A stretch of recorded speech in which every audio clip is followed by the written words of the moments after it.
Hey there, Sharon Horne-Ellstrom here. Welcome to day 170 of our Be a Better You annual challenge. Today we are going to be talking about contribution. Of course, this whole month we're focusing on the area of contribution. Each month we pick an area of focus for our life and we go deep into that in different topics to help us to do one thing every day to be a better version of ourselves. So today our exercise is the Lifeline exercise. It's like timeline with a twist.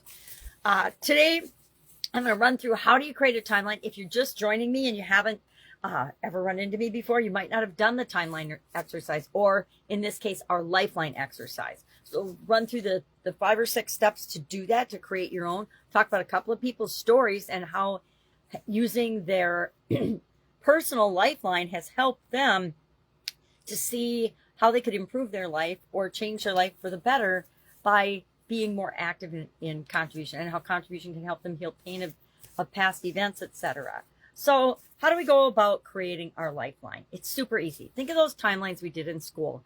You know, whenever there was a big, like leading up to the world wars or something, we would see in our history books a timeline of key events and dates that happened on certain dates in sequential order, right? So we're going to do the same thing with our life. This is my timeline graphic, I call it, my visual aid that I created in 2020 as part of the pandemic, when I started really sharing different areas and aspects of my life that were helping me to get the results that I wanted in my life. And one of those tools is a Lifeline exercise. So I created this little visual, and it's expanded to a 3-part presentation board for my personal lifeline. And I actually look at it every single month based on the area that we're focusing on.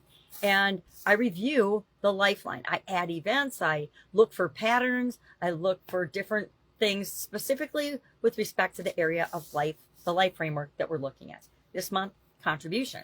So all we do to create our own lifeline is we grab a piece of paper or a document on your computer, depending on what works best for you. You can even do it on your phone on a document.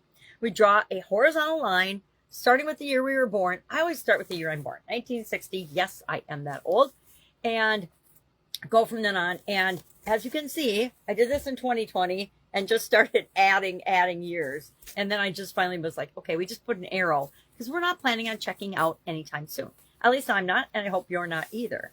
Then we mark our birth to the left, and then we mark like I said, the arrow to the right. Then we begin plotting major events in our life: school, relationships, struggles, achievements, traumas, wins, illnesses, losses, whatever seems like it had an impact on you, either positive or negative. We're going to write those things on line. So as you can see, I've got a whole bunch of events written on my lifeline. Then we're going to look at each of those events today with respect to contribution. And then we're going to say, okay, well, how does that make me feel? How did I feel? How did I feel? What was I feeling during that time? And if contribution was positive, if I was contributing, if I was involved with other things outside of myself, that would be an above the line data point. And you get to pick subjectively where you are on your own contribution line, right?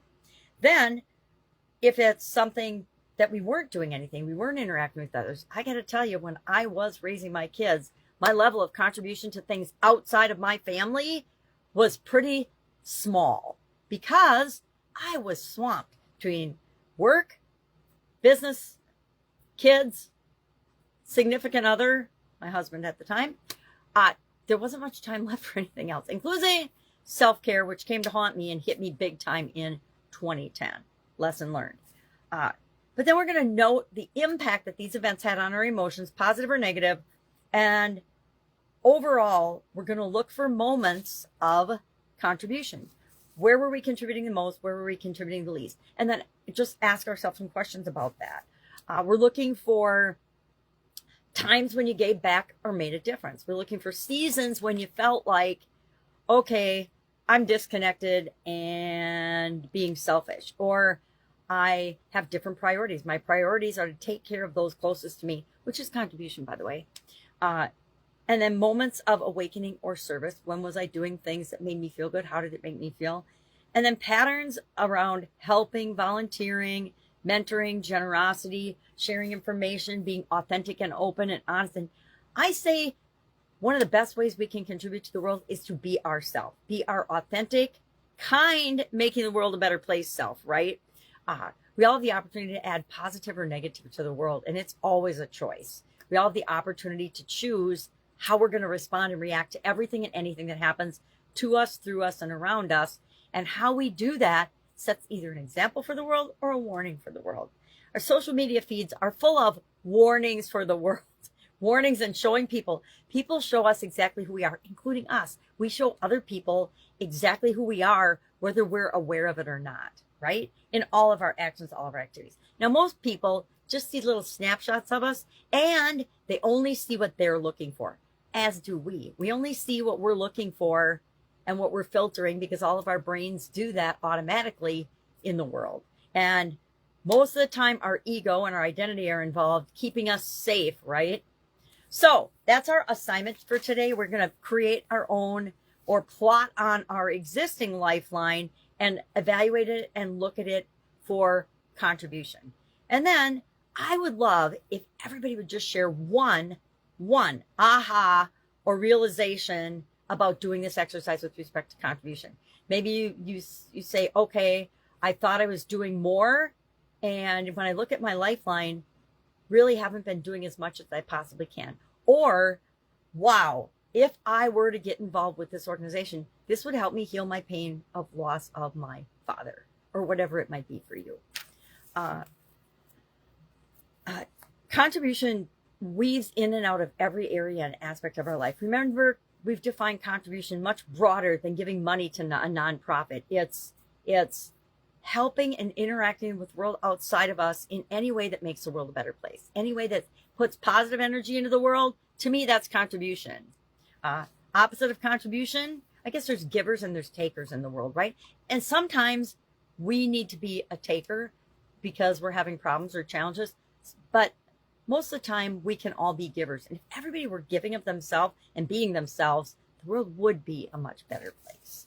Let me share one person's story. I'm only going to share one so we don't go too long. Sarah was bullied from childhood.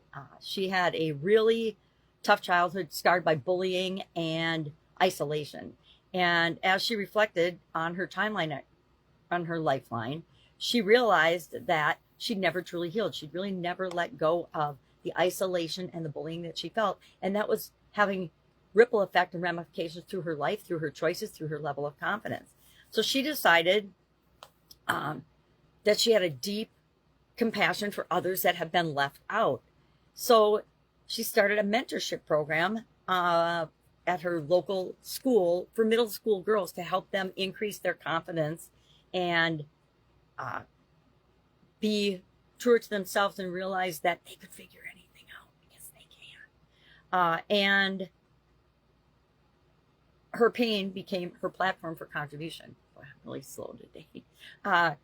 And so anything, either pain from the past that we want to heal, can lead us to the areas where we want to contribute. Or sometimes we contribute from the high points of our life where we're doing really well and feeling really successful. We say, hey, I want to get back to people that were like me when I first got started, because we all just got started somewhere, right? None of us were born successful. None of us were born failures. None of us were born in pain. Well, I guess we could argue we were all born in pain.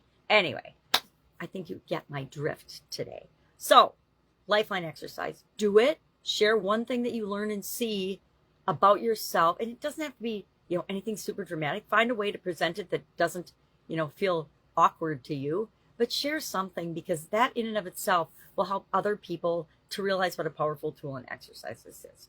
All right. Any questions? Ask me. Otherwise, have an awesome day, and I will, of course, be with you tomorrow.